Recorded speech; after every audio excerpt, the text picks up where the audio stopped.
What up, y'all? It's your hometown hero, the real Adam Coleman. Y'all know what it is, man. Tru-ID Apologetics. And recently I made an appearance on David Wood's channel. And we were having a conversation about athletes and them speaking out on social justice issues. I think there's a lot of confusion as to why they feel compelled to do so. So I was just trying to give a little bit of context and explain where these athletes are coming from. You were very vocal coming in here that you weren't just trying to win a title in this bubble, but you wanted to be a real voice for social change in what has been one of the most turbulent years in American history. When you look back about what the entire NBA Brotherhood did in this bubble, what will you think of? It's been unbelievable. It's been unbelievable. We didn't know. It was an unknown. But I think Adam, I think everybody from the NBA, the NBPA, putting this thing together, and us using our voices, us being together. You hear Golden State always use the phrase strength in numbers. And that's exactly what it was while we were here as the NBA, as the NBPA, all our players, everybody had a voice on what's going on in America. So we know we all want to see better days.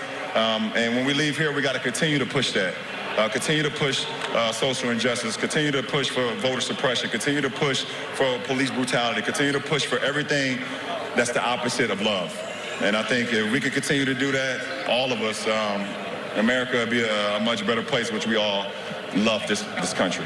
So I put together a couple clips from that conversation for you guys where I'm summarizing the historical context of why we're seeing these athlete protests today, as well as, addressing some of the personal motivations that might come into play in terms of why athletes might feel compelled to speak up on social justice issues and so forth. So y'all check it out. I'd love to get your feedback in the comments and hear what you guys have to say. But first of all, it's not anything new. I think that needs to be understood. What Colin Kaepernick did, with LeBron James, all these guys that we're going to get into, what they're doing is not new. And here's what I mean by that. So there's a long tradition in the African American community wherein if you have some sort of platform, it's like this unspoken understanding that you are in some sense responsible to be the microphone or the bullhorn for the Black community and its concerns. Okay, so when you think about just a couple of years ago, Muhammad Ali passed. You know what I mean? Muhammad Ali during his day, was there anybody more outspoken against racism and for their ideology than Muhammad Ali? Now, granted, he packaged it and he joked around a lot. He kind of had those facial expressions and things that kind of made him really likable. He was a charismatic guy, but he also refused to serve in the military, for his own his political reasons and tied to the struggle of African Americans at that time. But Muhammad Ali, Jim Brown, we could talk about Bill Russell, we could talk about Kareem Abdul-Jabbar, we could talk about Dr. J.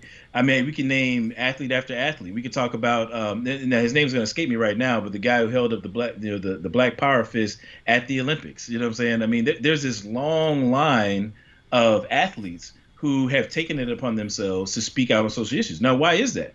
Well, when you think about it, given how segregation worked, given how racism has played itself out throughout America's history, when you're talking about post-slavery, really the only areas within the social context where Black people had more freedom, I guess you could say, to build a platform for themselves and to have a louder voice was sports, entertainment, and from the pulpit, right?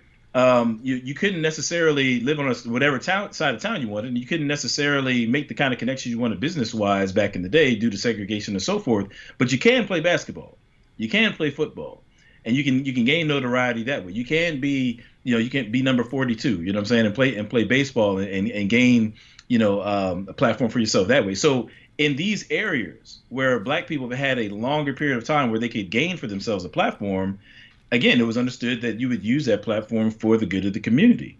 And so that's why these guys today, really, when you see with Colin Kaepernick, it's just a reemergence, if you will, of that. You know what I'm saying? That's what you're seeing right now. LeBron James, that's why he feels the need to, speak out, wear the I Can't Breathe shirt or, start the school that he started. And we can get into that in a second. But and as a matter of fact, I know I'm being long-winded, but I really want people to understand this, because I feel like they think these things are like an aberration. But, when it comes to Michael Jordan, for example, now, I don't know if you were aware of it, but it somewhat came up in that recent documentary, The Last Dance. One of the biggest knocks on him is that during his, rise to, fame and all that kind of stuff is that he was perceived as somebody who didn't use his platform to ostensibly, just like really be loud about the issues of Black America. That was kind of like a smudge on his resume, if you will, up until recently, a couple months ago, rather, he had an article where he spoke out about these kind of things. But so that's kind of like the historical, backdrop. We can get into some other elements, but that's where this stuff is coming from. Like, this stuff isn't new, and I think people really need to hear that. But Billy Mandalay, says millionaire blacks still whine about systemic racism. How does that work? He's got that in all caps. I kind of want to respond to that because there's a couple elements there. First of all, let's be clear. We want to first and foremost think biblically about all these questions. Okay, that's what we want to do. So from a biblical standpoint, the wealth of a person, is independent upon, from whether or not they've been wronged. I'm saying, like, we don't evaluate whether somebody's been wronged based upon how much wealth that they have, right? So if you have it, you can't steal from rich people and be like, oh man, they're rich anyway, so what are they worried about? That's not biblical. I'm saying, if somebody has been defrauded, if somebody has suffered loss unjustifiably, then they've suffered loss unjustifiably. That's how the Bible looks at it. Okay, so wrong is wrong, basically, no matter who suffered it. That's the point there. Number two, economically, just think about, let's bring it down to America. We talk about tax codes all the time. I don't care whether you're on the left or the right. Tax codes is really important to people, right? We want to make sure that people aren't being taxed too heavily or not. Corporations are really big on this. I'm saying they feel like, oh man, we're bearing too much of the load. We need to shove it down some. And then people at the lower end of the socioeconomic spectrum are like, no, we need to shift it back up. It's kind of like this hot potato between the classes in terms of who should shoulder the tax burden more so. Well, if it's obviously possible that corporations and wealthy people could be, at least in principle, taking on too much of the tax burden. That's in principle possible.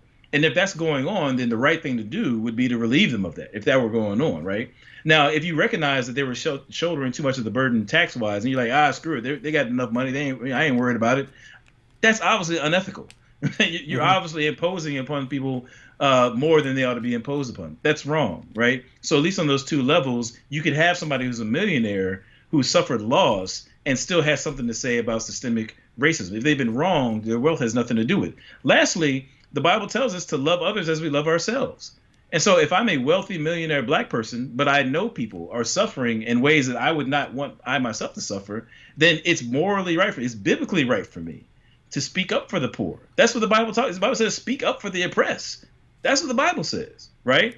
So I want to be very careful here, that we're thinking biblically and logically through these things, not being swayed by, the narratives of our time. We need to make sure we're kind of cutting through those narratives with a biblical lens and saying, what does thus saith the Lord in terms of what's ethical in this or that situation? And people obviously can have a cause to be upset about systemic racism and being wronged in any way, whether they're billionaires or not, millionaires or not. A whole lot was said there. Now, the whole conversation that me and David Wood had was really dope, man, very productive. And I would encourage people to go check out the full discussion over on his channel. Actually, in just a second, you'll see on your screen a link where you can just click on it and check out that whole discussion. And then definitely don't forget to hit the like button, share, subscribe to my channel as well. Now, for those of y'all who are ready to cast me off as being a social justice warrior, communist, cultural Marxist, or whatever, before you unsubscribe, make sure you click on that other link that's on your screen in just a second, where I talked about labeling and how we tend to shut down meaningful discussions based on labeling. And I employed the legendary Fannie Lou Hamer, some quotes from her to kind of make that point. So check that out first before you unsubscribe. And in the meantime, y'all know what it is, man. Love God, love people, take care of the things that God blesses you with. Peace.